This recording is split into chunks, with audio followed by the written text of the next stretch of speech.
700K stream drops frames, while the 1700 stream does not. This last demo, Battlefield 1 at 4K, is actually one we've seen before. Sort of. We've had some of the blanks filled in this time. So we already knew that Ryzen Unnamed was up against a 6800K with DDR4 memory and dual Titan XPs and SLI, but what we didn't know was exactly what that Ryzen chip was or what speed it was running at. So now we know it is actually their lowest tier, Ryzen 7 1700, that's the 65 watt part, and we know that it runs at anywhere from 3 gigahertz to 3.7 gigahertz. In this case, it's running at about 3.65, which might tell us something interesting about the granularity of the way that Ryzen boosts. Anyway, back to the game. The other key difference between then and now is that AMD has their boost technology working. So while at CES, frame rates were the same to within a frame or three, now here we are looking at exactly the same starting scene, driving our tank exactly the same way, and Ryzen 7 1700 has a clear performance advantage, and a significant one. Now, to be fair, AMD is picking their battles somewhat here. They could have put it up against the much more similarly priced 7700K, which due to its higher frequency is in most cases a better gaming CPU than a Core i7 6800K, but there's no denying here that there's a compelling value case to be made for this chip that outperforms the 6800K at about $100 less. So all that's fine and good, Linus. This is the kind of CPU that we can have. 4.8 billion transistors, 2 kilometers of signal wiring, if we're not concerned about putting graphics processors inside them. But you've left out the most important part. Does it have RGB? And the answer is yes. You are looking at an RGB AMD stock cooler. So thanks for watching, guys. If you disliked this video, you can hit that button. If you like it, hit the like button, get subscribed, maybe consider checking out where to buy the stuff we feature today at the link in the video description. Also down there is our merch store with cool shirts, as well as our community forum, which you should join. Now that you're done doing all that stuff, you're probably wondering what to watch next, so maybe check out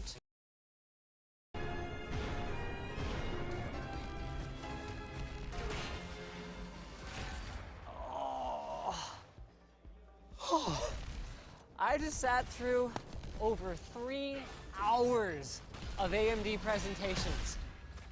And what do I have to show for it? Well, we know it'll be available starting 2/22/2017, which is today, and that performance will be competitive with Intel's Core i7 lineup. But as we've been saying for so long, that means nothing if it's priced the same. So is it?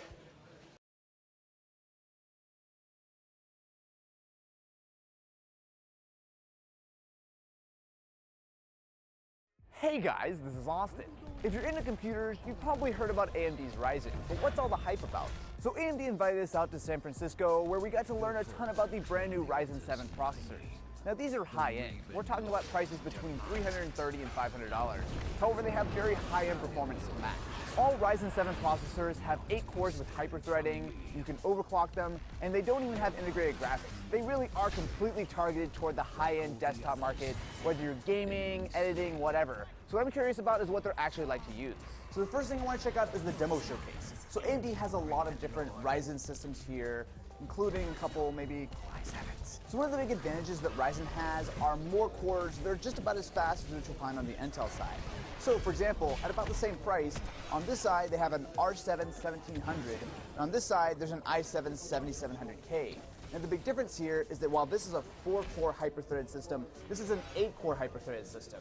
So in theory, we should be able to see a pretty big difference. So Ryzen looks like it's going to be a bit faster. So right now we're averaging about 63 frames per second here, whereas on the i7 it's about 58. So this is a good example. So the Ryzen chip, even though it does have 8 cores, it's running at about like 3.1, 3.2 gigahertz, whereas the i7 is running at about 4.3 right now. But more cores are definitely going to help with a task like this. Like here we go, so it's finishing up, it took almost exactly 1 minute. Whereas over here, minute and 10 seconds. So not a huge difference, but I think this is a good example of why more cores can definitely be helpful when it comes to video editing, streaming, that kind of stuff. this chip on the right costs less than this chip on the left. Really? Yeah. Wait, oh. You were in the same presentation I was. Sure, I'll be on the side. What have you guys seen yet? There you go. Well, what? This is a pretty standard looking cooler. It's definitely a big card though. So this is pretty much the full like 2017 AMD setup. So not only does it have the new Ryzen CPU, but it also has a unreleased Vega GPU. So we can actually play on it right now. Based on the size of it, I assume this is probably one of their new flagships for 2017, but honestly I have no idea. But it runs Battlefront. I feel like I need to leave here before someone yells at me out. Be looking at this. So what's interesting here is that while these are both 8-core CPUs, the Ryzen chips are going to be significantly less expensive. So this guy runs, I think, about like $1,000 or so, whereas even the high-end Ryzen, the 1800X, that's still only going to be $500. And if you don't need that extra clock speed, you can get an 8-core chip for $330. The amount of cores you need does depend on what you're doing. So for gaming, I still do think that 4 cores is still probably going to be enough. 8 cores is not going to magically make your game run twice as fast. However, if you are doing things like editing, streaming, that kind of stuff, then the extra power can come in handy. Especially when you consider that it's about the same price and you're just getting more, kind of seems like a no-brainer. But of course, we will find out when I actually get my hands on, not Cinebench at the AMD demo room. Every single Ryzen chip is going to be overclockable.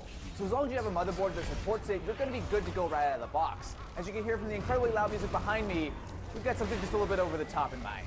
So AMD brought a team of professional overclockers to see exactly how far they could push Ryzen 7.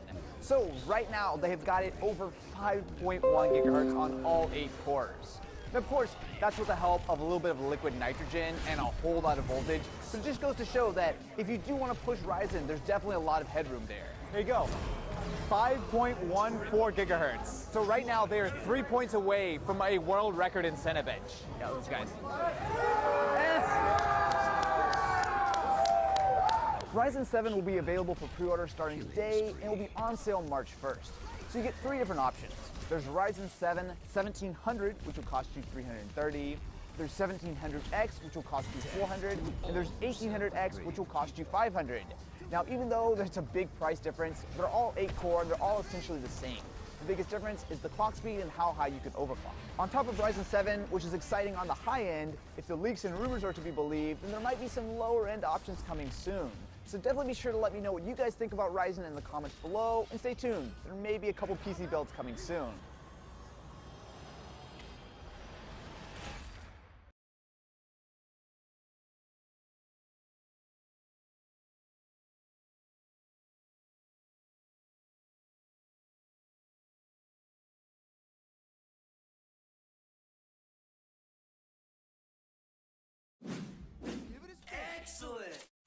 What's up guys, welcome back to Paul's Hardware. I have a very exciting video for you guys. I'm going to try to make this quick because I'm in San Francisco right now. I was invited by AMD for a Ryzen Tech Day. They have announced new information. It's confirmed. We have at least 3 SKUs. We have pricing. We have a launch date. So I'm just going to get right into the hard data, and I'm going to be reading off some notes here. So starting March 2nd, you're going to be able to buy up to 3 Ryzen 7 series CPUs. You can get all 3 if you want, or you can just buy one of them. You can actually start pre-ordering these CPUs on February 22nd, and at launch, you can actually buy a full Ryzen system. They're going to have 185 different retailers and boutique OEMs that will have systems available. From the top, there is the 1800X, the Ryzen 7 1800X. It's going to cost $499. That's less than a lot of people anticipated. All these CPUs in the Ryzen 7 series are 8-core, 16-thread processors. The 1800X has a 3.6 gigahertz base clock, a 4 gigahertz boost clock. They didn't confirm the TDP, although we've heard rumors that it should be 95 watts, which is confirmed to be the TDP of the next step down, which is the 1700X. Back to the 1800X though, in Cinebench it's about 9% faster than a 6900K in the multi-threaded testing AMD did, and a single-threaded test is about equal in instructions per clock performance to the 6900K, and only $500 bucks, which is significantly less than a 6900K costs right now. For $400 or $399, you can get a 1700X with 3.4 gigahertz base clock, 3.8 gigahertz boost clock, 95 watt TDP, and again, we're assuming that also applies to the 1800X, although that wasn't confirmed for sure. The 1700X in AMD's tests beats the 8-core 6900K and the 6-core 6800K by about 4% and 39% respectively in Cinebench R15. That's in the multi-threaded test, of course. So we are getting some benefits in the Cinebench tests from the fact that Ryzen does have 8 cores and 16 threads, whereas some of these CPUs from Intel they're comparing them to only 6 core or 4 core. But if that's all Intel has, and if they're charging as much as they're charging for their 8 core and 10 core parts, then this is a nice kick in the pants for them. The final chip that they've confirmed today is the one I think is going to be most interesting to you guys. $325. You can get yourself an R7 1700. It's a 3 GHz base clock, 3.7 GHz boost clock, 65 watt TDP, so it shouldn't even be as hot as the 1700X and the 1800X. 20 megabyte L2 and L3 cache. And again, in AMD's test, they showed it beating a 4-core 7700K by about 46% in Cinebench R15, and of course the 7700K costs a little bit more than $325 right now, depending of course on where you buy it. Now those are the 3 processors, those are the ones we know, and those are the ones that are going to be up for sale, either pre-order February 22nd or up for sale at retailers on March 2nd. So that's pretty exciting. We now know what the processors cost, we now know where, when we're going to be able to buy them. We have not had a chance, of course, to do independent testing of any of these, but AMD did have some demos to run, so let me at least share some of those with you really quick. In Cinebench R15, they have been testing this, of course, for a while, since Ryzen was first sort of announced and publicized. The 1800X in their test was 9% faster in multi-threaded and equal performance in single-threaded testing to the 6900K. That's pretty nice. They also did a gaming test with Sniper Elite 2. This is in DirectX 12 mode, running at 4K. They're running with dual RX 480s, and they had a 6900K versus an R7 1800X. The 1800X was about 5 to 10 frames per second faster, hitting about 75 to 80 frames per second in that test, which is pretty nice. And then they also did a handbrake test for video encoding. That was at the Ryzen 7 1700 versus the 7700K. And the Ryzen system in that test was 10 seconds faster than the 7700K. And as I already mentioned, it costs less than 7700K. That's pretty nice. Now there are some other random specs and stuff that they listed that I thought you guys might find interesting. So the Ryzen die, for example, is built from 4.8 billion transistors. It also has 2,000 meters of signal wire in there. Pretty insane to think about for such a small little CPU. AMD's goal when they were developing Ryzen was 40% instruction per clock improvement over the previous generation, which is Excavator 4. And in Cinebench tests, as well as overall, but of course it depends on what types of tests you're running, they actually achieved 52% IPC improvement over the last generation. That's pretty damn impressive, actually. The entire crowd burst into a little bit of applause when they did that. Now at launch, because you're going to need a motherboard to go along with the processor, they're saying that they're going to have 82 different AM4 motherboards available from a variety of all of the motherboard vendors that you've come to know and love. They had some on display downstairs. There were ATX and micro ATX versions. I did also ask them about mini ATX motherboards.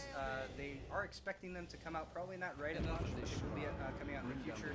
Not much further confirmation besides that, but yes, mini ATX will be coming for Ryzen soon. They have 19 system builders, like boutique system builders, that are going to have Ryzen PCs at launch, and they're going to have up to 200 by the end of Q1, so they're going to be working with all of the system builder partners that you may have heard of in the past. And then again, March 2nd is the launch date for this. It will be for sale worldwide.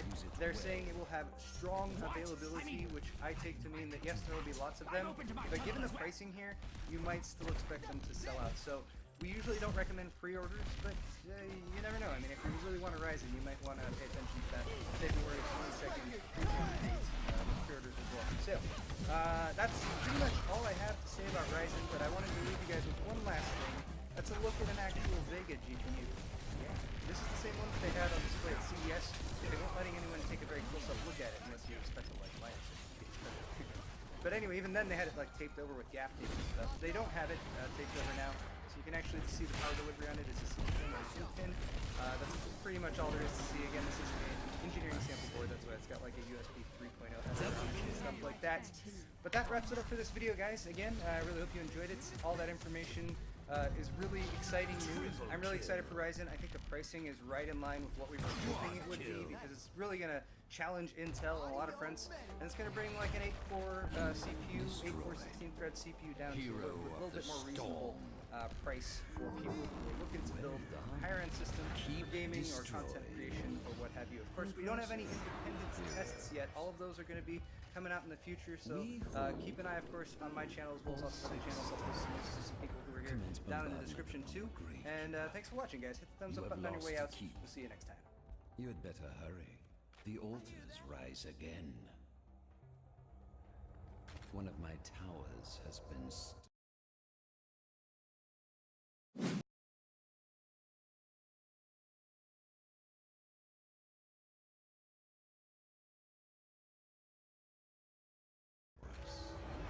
Our tower has fallen. What's up, guys? Welcome back to the channel. Today I am reporting to you from San Francisco, California at the AMD press event where they have just unveiled a bunch of juicy details about their long-awaited family of Ryzen CPUs based on the Zen architecture. And you guys have been waiting for this information for a long time, and I think you guys are going to be fairly impressed with the information I'm about to share with you.